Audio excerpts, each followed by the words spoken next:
Oi, fuck Roy Cohn. Fuck Roy Cohn. Fuck Roy Cohn. Fuck Roy Cohn.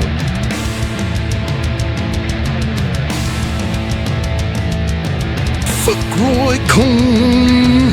Oh yeah.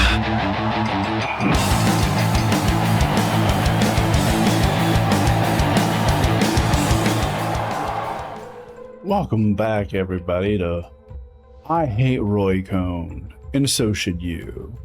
How Roy Cohn ruined the world. Today's episode is about Roy Cohn's greatest trick. Now, everybody knows Roy Cohn's name, maybe from history and maybe from documentaries, maybe because people kept saying the Roy Cohn playbook never died. But today isn't really about Roy. It's about his strategy. And it's a strategy so effective that once you recognize it, you start seeing it everywhere. And the playbook is remarkably simple. Step 1, say the thing, not anonymously, not accidentally. Say it publicly, even tweet it. Put it on television, publish it, stand behind it.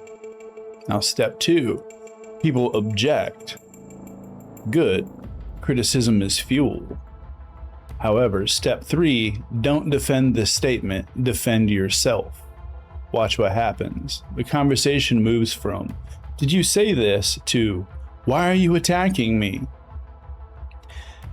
The idea is to be able to say something vile, and then when you're called out on it, to clutch your pearls like you're the victim. Now, the original statement quietly walks out the back door after that. Congratulations, the trick worked. Now let's call it what it is, gang. This is a conversation laundering machine. You begin with evidence and you end with feelings. Mission accomplished. This is why I care so much about receipts. This is why this podcast is so important. It's not the feelings and it's not the vibes. It's not a loyalty. Receipts. Evidence. Now, politics, I don't know, man. Like, politics, they become strangely allergic to receipts and to evidence. Like, everybody wants to debate reactions, and very few people want to debate the original statement. Let's look at an example. Last night, I watched Mehdi Hasan interviewing Maximilian Krah of Germany's AfD party. That's the alternative for Deutschland. That's the far-right party that's surging because they act like the same principles as MAGA. They never admit defeat. They don't care about receipts. They don't care about evidence. Everything is a fake attack. Everything is a smear. It's the Roy Cohn playbook over and over and over. And the one reason, honestly, that Mehdi Hasan's interviews are so effective is because he refuses to let the discussion drift. He keeps returning to the quote. The transcript says this. You said this. What did you mean? Notice what he's doing.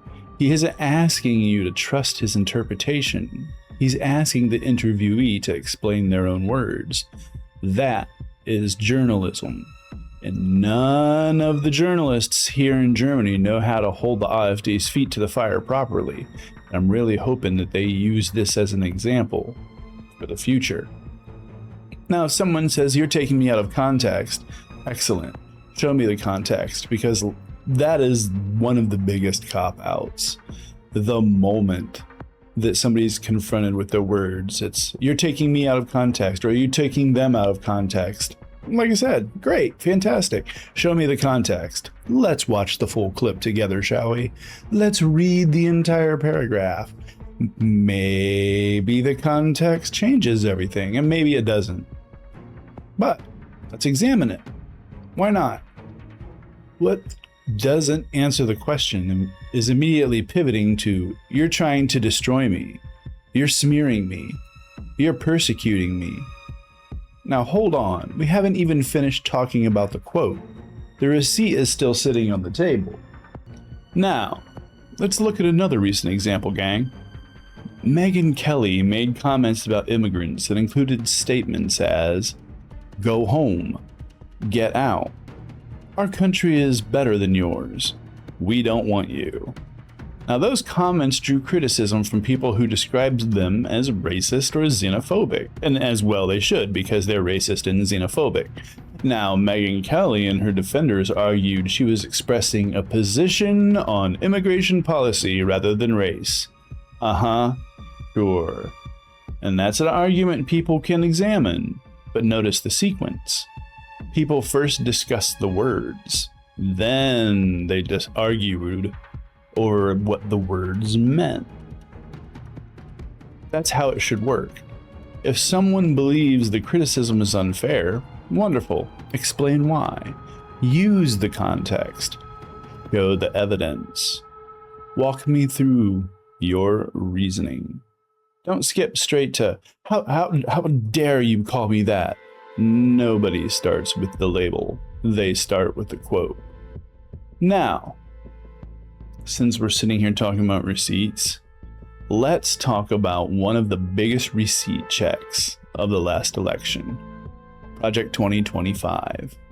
Now, I'd been doing content about Project 2025 for about a year prior to the election. I knew everything about it. We had Dr. Rachel Bidicoffer come on Tony Michael's show. We talked about it. So much content was made about it. And there was a time there where there was actually getting traction. And throughout the campaign, Bone Spurs repeatedly distanced himself from Project 2025. Said he had nothing to do with it. Said he didn't know about it. Now that right there is also part of the Roy Cohn playbook. Even though you 100% are associated, just deny it. Because if you say it over and over, someone's going to just agree with you. His supporters frequently dismissed concerns by saying it wasn't Trump's agenda. It was going to be Agenda 47. Now you need to look it up, Agenda 47, because that ain't no Project 2025. And Project 25 is liberal, blue, and nonsense. Okay? That was the public position. And then the election ended. And something fascinating happened afterward, gang. Prominent conservative commentators began celebrating Project 2025 openly. Remember, Matt Walsh posted, "Now that the election is over, I think we can finally say that, yeah, actually Project 2025 is the agenda. LOL. They were just proud of being able to deceive everybody. They were proud of the fact that they were able to lie to you and get away with it." Benny Johnson posted, "It is my honor to inform you all that Project 2025 was real the whole time." Now read those statements carefully, gang.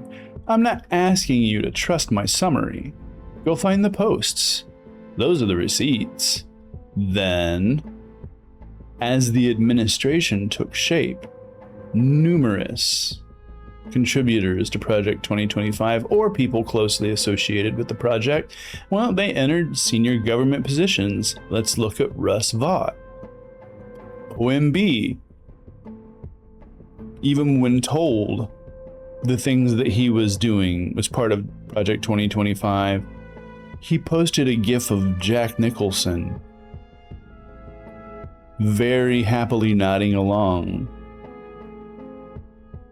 They're happy to lie to you as long as they can until they no longer need to lie to you. And then afterwards, they'll brag about being able to lie to you.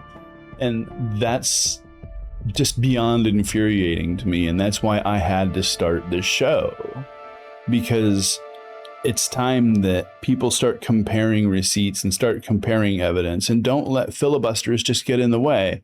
In fact, 9 times out of 10, when you present receipts, you're going to get a 10-minute filibuster. And just wait. Just listen. Don't interrupt. And then afterwards, you can reply with, "I'm very happy for you. Present your evidence." See, like, there are now publicly available trackers comparing the recommendations contained in Project 2025 with subsequent executive actions and staffing decisions. You don't need my opinion.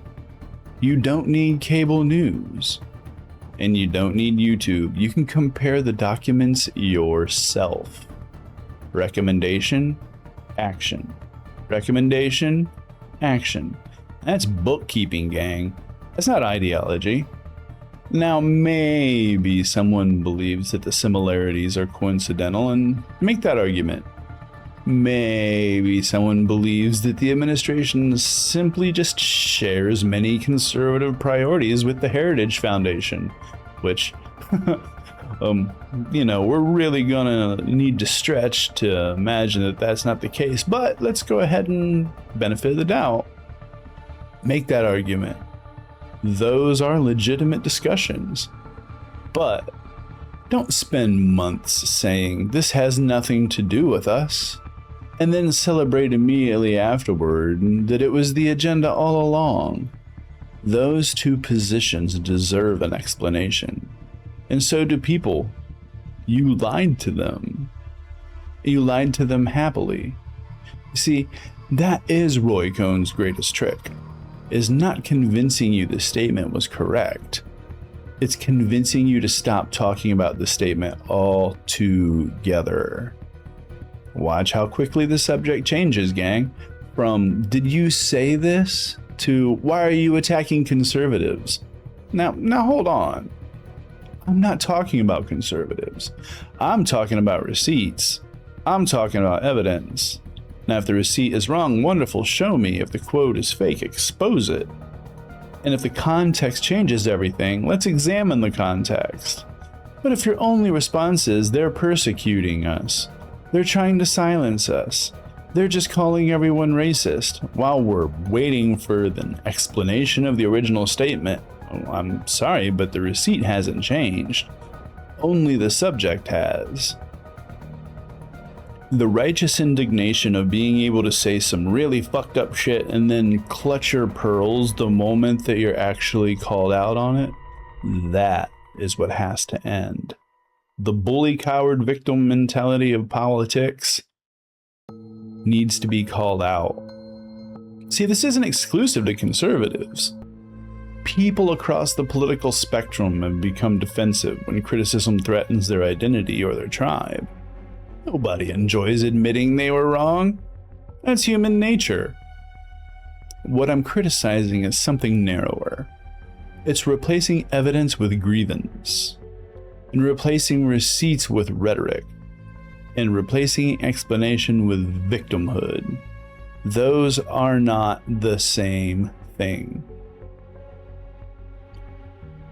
When a party constantly has to claim, we're not anti-Semites, and we're not racists, we're not bigots, and then you look at the literal comments under their leaders' Instagram posts, or, it's not the left that's consistently defending Trump when he posts images of the Obamas as apes. The gaslighting isn't working anymore because the receipts are there.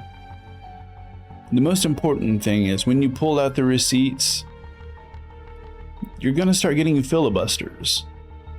Extremely pointed questions that all of a sudden try to break what you're saying down by bad faith questions that dig into minutia the moment that you begin presenting evidence that might be inconvenient. Don't let that happen. Stay on course. Make your statement. Present your evidence. Let them filibuster. And then ask for theirs. It happens every time.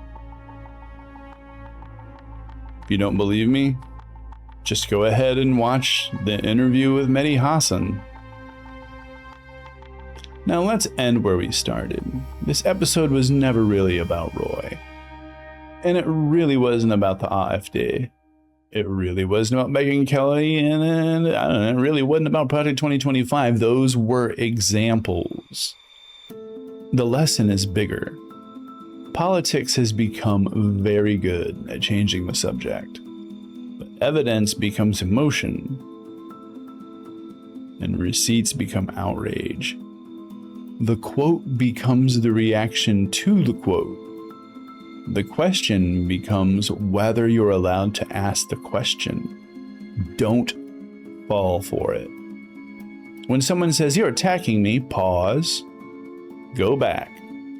What were we talking about before that? 9 times out of 10, that's where the real conversation lives. If someone says they were quoted out of context, cool, let's see it. If someone says the transcript is wrong, excellent, let's compare. And if someone says the policy isn't really the policy, all right, fine, let's compare the documents. Notice the pattern, gang? Every solution begins with evidence, not identity, not tribe, not vibes, but evidence. Because evidence is wonderfully stubborn. Much like in the same way that losing a fight is a very humbling experience. It doesn't care whether you're conservative, and it doesn't care whether you're liberal. It doesn't care whose team you're on, it just sits there waiting to be examined. That's why I love to consistently call these segments the receipts. Not because I'm asking you to agree with me,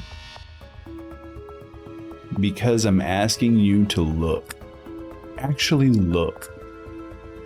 Politics doesn't need more loyalty. It needs more auditing. So the next time someone tells you not to believe your lying eyes, don't argue, don't yell, don't panic. Just use the simplest phrase in the world. Present your evidence. I'll see you next time. And remember, as always, fuck Roy Cohn. Oi, fuck Roy Cohn. Fuck Roy Cohn. Fuck Roy Cohn. Fuck Roy Cohn.